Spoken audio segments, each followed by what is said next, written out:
কেন জরুরি অবস্থা এলো না এবং সেনা সদস্যরা কি চাইছিলেন? সাধারণ যে সেনা সদস্যরা, তারা কি আসলেই জরুরি অবস্থা চাইছিলেন?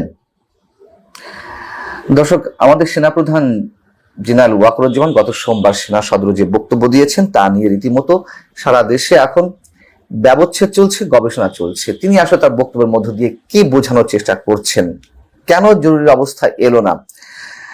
সত্যি কথা বলতে তার এই বক্তব্যটা শোনার সঙ্গে সঙ্গে যে কোনো সিদ্ধান্তে গিয়ে একটা বিশ্লেষণ করা যেতে পারে, আমার কাছে তেমনটি মনে হয়নি। আমি নিজেও গত 2 দিন একটু অবজার্ভ করার চেষ্টা করছিলাম তিনি আসলে কি মেসেজ দিতে চেয়েছেন, মানুষও বা তার এই বক্তব্যটি কিভাবে গ্রহণ করছেন। প্রথম কথা হচ্ছে, স্পষ্টত একটি পক্ষ সেনাপ্রধানের এই বক্তব্যে হতাশ হয়েছেন, ক্ষুব্ধ হয়েছেন। আরেকটি পক্ষ আপাতত উপর দিয়ে একটু খুশি খুশি ভাব দেখালেও তারা ভেতরে ভেতরে আতঙ্কগ্রস্ত হয়ে আছেন। কারা হতাশ হয়েছেন, ক্ষুব্ধ হয়েছেন? খুব স্বাভাবিকভাবেই যারা আওয়ামী লীগের সমর্থক এবং সাধারণ মানুষের একটি ব্যাপক অংশ। এটাও সত্য কথা যে তারা হতাশ হয়েছেন সেনাবাহিনীকে যেভাবে জনগণের মুখোমুখি দাঁড় করানোর চেষ্টা করা হচ্ছিল এবং যেভাবে একটা গৃহযুদ্ধ বাঁধানোর চেষ্টা করা হচ্ছে নানান ধরনের উস্কানি দিয়ে, সেনা বাহিনী কে আক্রমণ করে বা ক্যান্টনমেন্ট গুড়িয়ে দেওয়ার মতন এক ধরনের বক্তব্য দেওয়ার মধ্য দিয়ে। অতএব সাধারণ মানুষ এগুলো আর নিতে পারছে না। আর আওয়ামী লীগ সমর্থকরা তো চাই, যারা এইভাবে সেনাবাহিনীকে উস্কানি দিচ্ছে নিশ্চয়ই তারা আওয়ামী লীগের সমর্থক নয়, এবং তারা চায় একটা অ্যাকশনে সেনাবাহিনী যাক, তাদের পথটি প্রশস্ত হোক। আর যে পক্ষ মোটামুটি এখন একটু ফুরফুরে মেজাজে রয়েছে কিন্তু আতঙ্কগ্রস্ত, তারা কারা?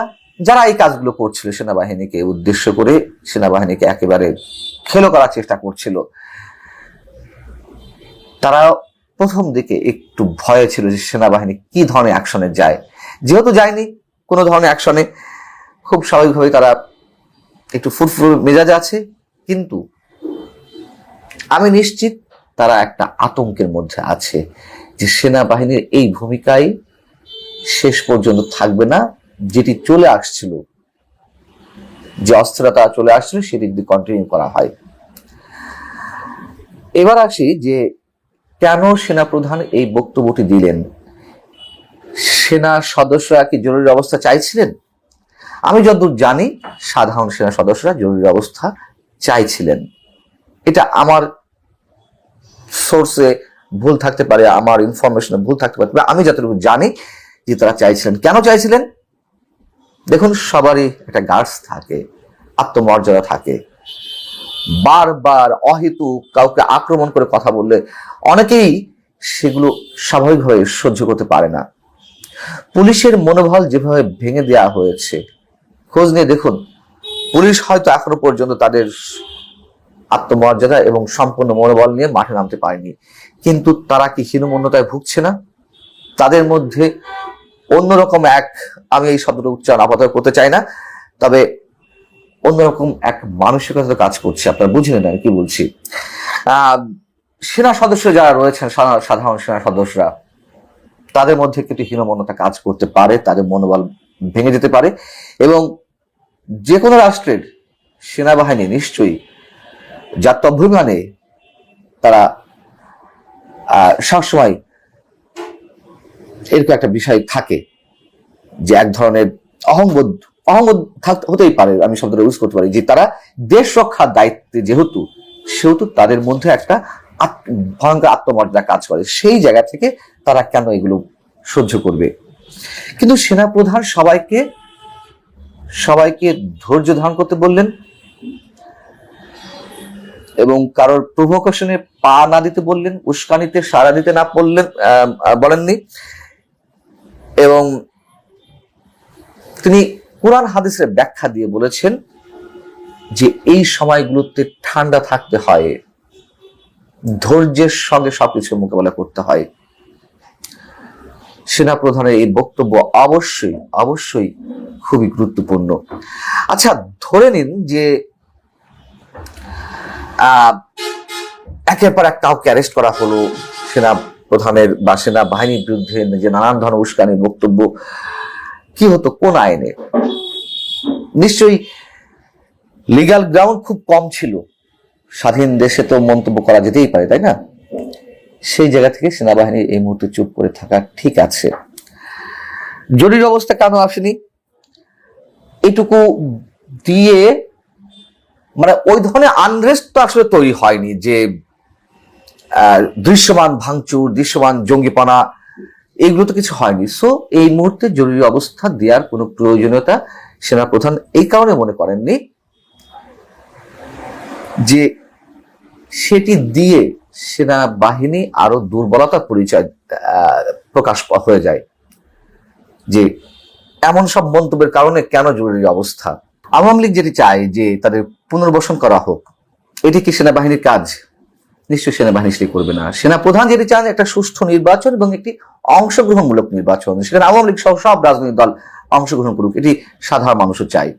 যারা অপরাধ করেছে আওয়ামী লীগের হত্যা, গুম, খুনের সঙ্গে জড়িত, তাদের ইন্ডিভিজুয়ালি বিচার হোক।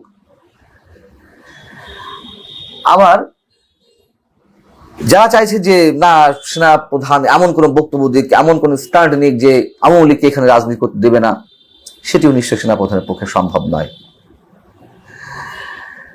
সেনা প্রধানের এই বক্তব্যটি কতটা দরকার ছিল তার প্রমাণ আমরা এরই মধ্যে পেয়েছি। দেখুন,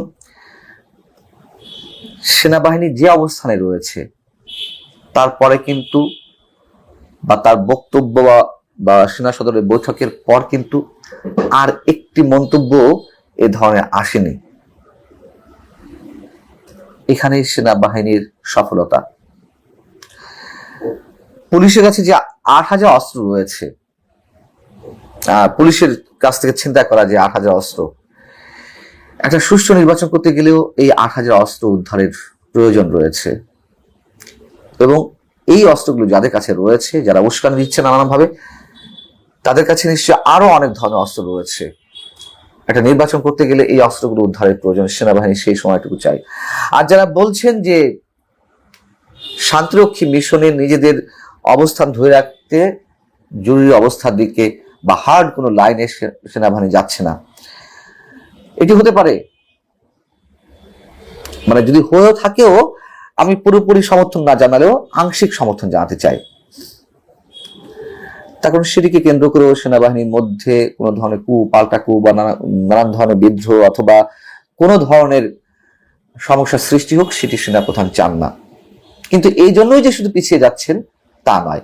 এখন সত্যি সত্যি যদি দেশ একটা আনরেস্ট অবস্থায় পৌঁছায়, একটা গৃহযুদ্ধাবস্থার মধ্যে পৌঁছায়, তখন সেনাপ্রধান কি বসে থাকবেন? সেনাবাহিনী বসে থাকবে? এবং তখন যদি জরুরি অবস্থা দেওয়া হয় একেবারে ক্রুশিয়াল মোমেন্টে, তখন জাতিসংঘ কি বলবে না তোমরা ইচ্ছাকৃতভাবে জরুরি অবস্থা দিয়েছো বা তোমরা আসলে তোমাদের এই ভূমিকার পেছনে লিগ্যাল কোনো গ্রাউন্ড নেই, যৌক্তিক কোনো গ্রাউন্ড নেই, সেনা সদস্যদেরকে শান্তিরক্ষা মিশনে নিয়ে বাদ দিয়ে দেবে? সেটি তো নয়। সেনাবাহিনী তো আগে নিজের দেশের স্বাধীনতার সার্বভৌমত্ব রক্ষা করবে, তারপরে অন্য দেশের স্বাধীনতার সার্বভৌমত্ব রক্ষা করবে। এটুকু তো নিশ্চয়ই তারা বুঝবে জাতিসংঘ। অতএব সেনা প্রধানের এই বক্তব্যকে যেভাবেই ধরতে পারেন, তবে আমার কাছে আপাতত মনে হয়েছে অবশ্যই এই মুহূর্তে তার বক্তব্যটি যথেষ্ট তাৎপর্যপূর্ণ এবং ইঙ্গিতময়। তিনি সরাসরি কোনো অ্যাকশনে যাননি বিধায় আগামীতে এই ধরনের কোনো সিচুয়েশন আরো ভয়ঙ্কর আকারে দেখা দিলে কোনো ধরনের অ্যাকশনে তিনি যাবেন না, বিষয়টি মনে করার কোনো কারণ নেই। আল্লাহ হাফেজ, ভালো থাকুন।